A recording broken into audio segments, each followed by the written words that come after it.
முரளினே முரளி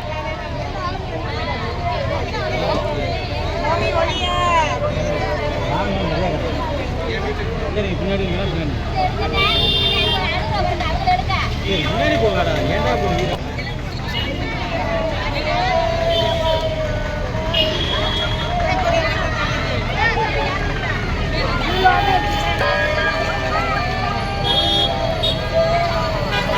போட உள்ள சேர்ந்து வாங்குறீங்க அண்ணா இங்க பாருங்க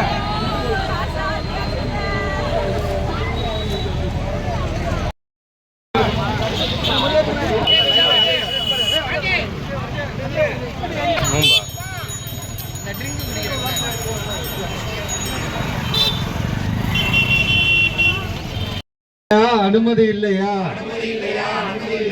கோவை மதுரை மெட்ரோ ரயிலுக்கு அனுமதி இல்லையா? ஏற்க மறுப்பதா? கீழடி அகலாய்வு முடிவை ஏற்க மறுப்பதா? தடுக்காதே தமிழ்நாட்டின் வளர்ச்சியை தடுக்காதே. சிலிண்டர் எங்கே? வாய்ச்சவுடால் மோடியே சிலிண்டர் எங்கே? துப்பில்லை. சமையல் சிலிண்டருக்கு தட்டுப்பாடு. தோற்று போச்சு. மோடியின் வெளியுறவு கொள்கை தோற்று போச்சு. கண்டிக்கிறோம். தமிழ்நாட்டை வஞ்சிக்கும் தப்பா இன்ஜின் மோடி ஆட்சியை கண்டிக்கிறோம். மக்களை அலைய விடும் மோடியை கண்டிக்கிறோம்.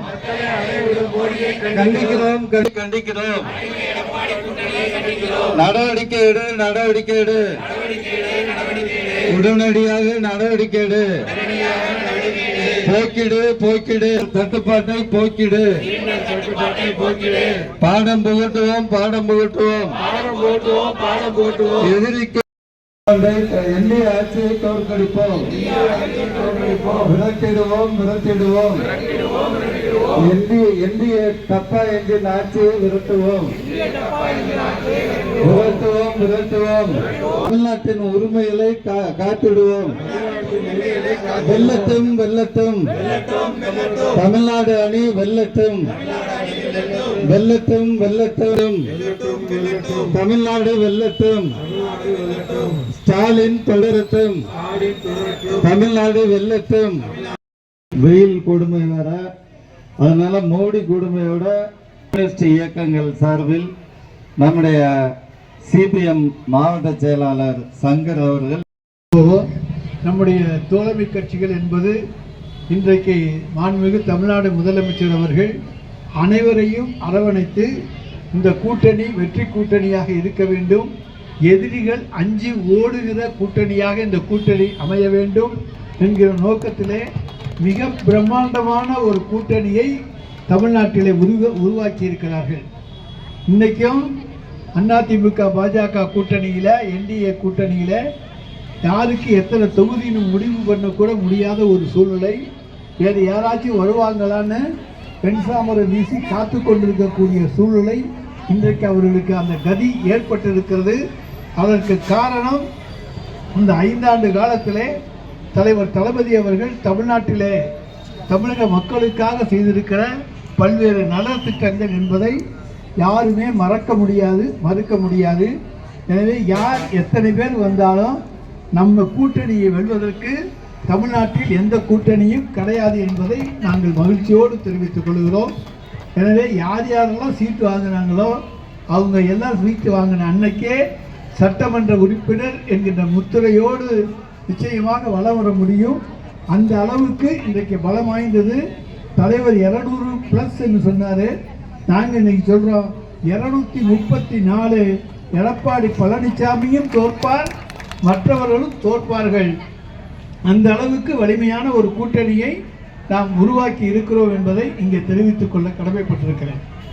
இன்னைக்கு நம்ம என்ன பிரச்சனைக்காக கூடியிருக்கிறோம்? தமிழ்நாட்டில் சமையல் எரிவாயு இன்றைக்கு தட்டுப்பாடு. 25 நாள் 45 நாள் எழுதி வச்சா வரும்னாங்க. எரிவாயு அடுப்பை தந்து கிராமத்து மக்களை கூட இன்றைக்கு விறகு எடுக்கின்ற விறகு அடுப்பில் எரித்து சமையல் செய்து கொண்டிருந்த கிராமத்து மக்களுக்கும் நாம் எரிவாயு அடுப்பை கொடுத்து அவர்களுக்கு எரிவாயு கொடுத்து இன்றைக்கு இணைப்பை கொடுத்து அவர்களையும் பழக்கிவிட்டோம். எனவே எல்லாருக்கும் இன்றைக்கி தட்டுப்பாடு. இந்த கேஸ் தட்டுப்பாடு தமிழ்நாட்டில் தான் அதிகமாக இருக்குன்னு சொல்கிறாங்க.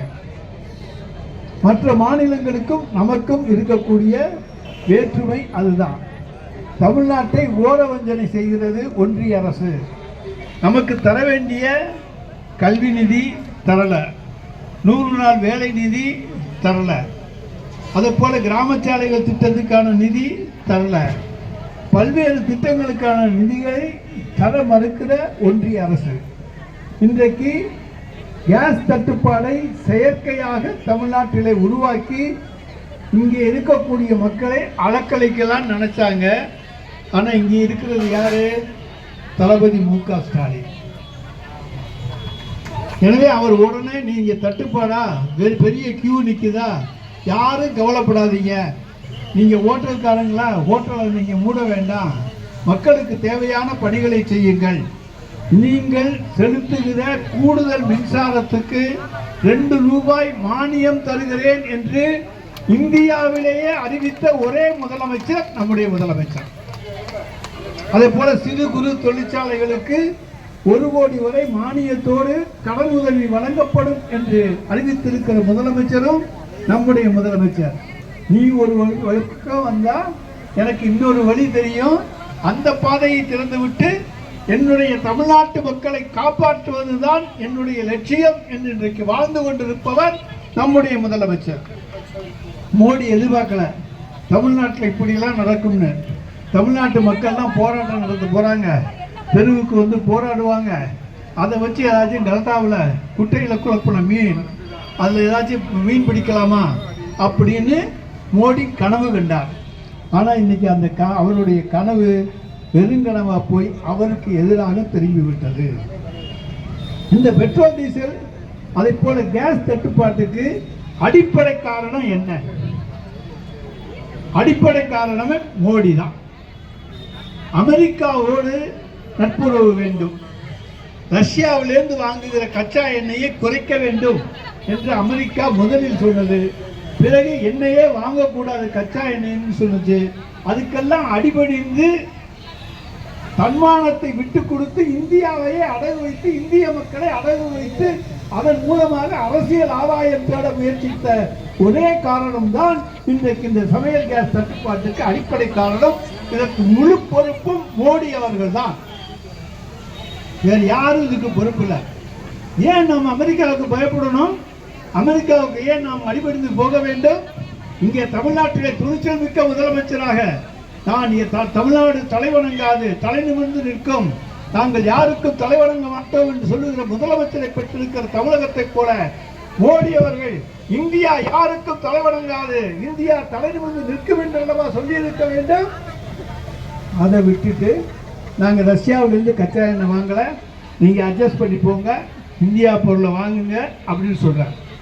இந்திய மார்க்கெட்டில் அந்த பொருளை வாங்க சொல்றதுக்கு முதல்ல அவங்க அமெரிக்கா விலையை உயர்த்துகிறார்கள். அந்த இறக்குமதி வரியை உயர்த்தி பிறகு மீண்டும் இறக்குமதி வரியை குறைக்கிறார்கள். அதுவும் 18% ஏற்கனவே இருந்ததை விட. எனவே அந்த இறக்குமதி வரியை குறைத்து விட்டார்கள். எனவே அதன் மூலமாக நீங்கள் எல்லாம் வியாபாரம் செய்யுங்கள் என்று இந்தியாவினுடைய வர்த்தகத்தையும் முடக்குகிறார். யாருக்கெல்லாம் லாபம் கிடைக்கணுமோ அதையெல்லாம், எல்லா லாபமும் அமெரிக்காவுக்கு போகணும்னு நினைக்கிற மோடி தமிழ்நாட்டு இந்தியாவினுடைய முதலமைச்சராக, இந்தியாவினுடைய பிரதமராக எதற்காக இருக்க வேண்டும்?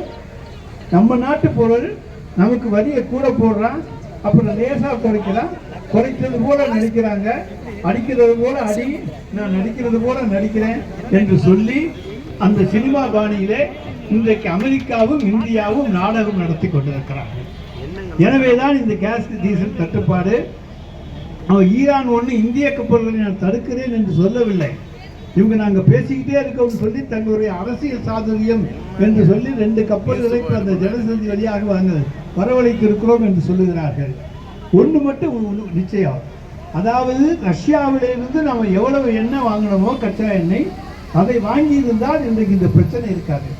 இன்றைக்கு சீனாவில் 200 நாட்களுக்கு தேவையான ஸ்டாக் வச்சிருக்காங்க. அமெரிக்காவில் 200 நாட்களுக்கு மேலான ஸ்டாக் வச்சிருக்காங்க. இப்படி ஒவ்வொரு நாடும் 200 நாள் 300 நாள் வருஷக்கணக்குக்கு ஸ்டாக் வச்சுக்கிட்டு இருக்க போது நம்ம 7 நாள் ஸ்டாக்கை வச்சுக்கிட்டு எப்படி ஓட்டுறது? அடுத்த கப்பல் வந்தால் தான் விநியோகிக்க முடியும்.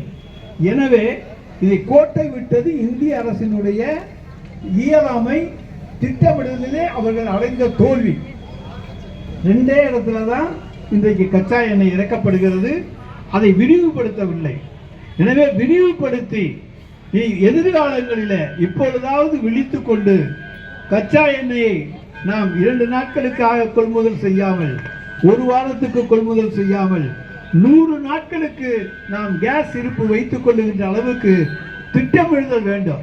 சும்மா பேருக்கு பந்தாவுக்கு இந்த திட்டத்தை தருகிறேன் அந்த திட்டத்தை தருகிறேன் என்று அறிவித்துவிட்டு அதையெல்லாம் நிறைவேற்றாமல் போவதை விட மக்களுக்கு அடிப்படை தேவை உணவு. அந்த உணவுக்கு தேவை இன்றைக்கு கேஸ். எனவே அந்த கேஸை 100 நாளைக்கு இருப்பு இருக்கின்ற வகையிலே வருங்காலத்திலாவது இந்த மோடி அரசு விழித்துக் கொண்டு தூங்கிக் கொண்டிருக்கிற அந்த மோடி அரசு இந்த போராட்டத்தின் மூலமாக விழித்துக் கொண்டு தன்னுடைய இருப்பை அதிகரித்துக் கொள்வதற்கான வழிவகையை செய்ய வேண்டும் என்று இந்த கண்டன ஆர்ப்பாட்டத்தின் மூலமாக மத்திய அரசுக்கு நாங்கள் ஆலோசனையும் தருகிறோம். மத்திய அரசை கண்டிக்கவும் செய்கின்றோம். இன்றைக்கு இத்தனைக்கும் காரணம் ஒன்றிய அரசு. அந்த ஒன்றிய அரசு எல்லா விதத்திலும் தோல்வியடைந்து விட்டது. இன்றைக்கு எல்லா பிரச்சனைகளிலும் தோல்வியடைந்திருக்கிற அந்த ஒன்றிய அரசை விரைவிலேயே மக்கள் 2029 தூக்கி எறிவார்கள். தலைவர் தளபதி அவர்கள் இந்தியாவில் இருக்கக்கூடிய எல்லா கட்சிகளையும் ஒருங்கிணைத்து வழிநடத்தக்கூடிய ஒரு மாபெரும் தலைவராக உருவாவார். அதன் மூலமாக இந்திய மக்களுக்கு நல்ல காலம் பிறக்கும். தமிழ்நாட்டுக்கு ஒளிமயமான எதிர்காலத்தை உதயசூரியன் தரும் என சொல்லி வாய்ப்புக்கு நன்றி.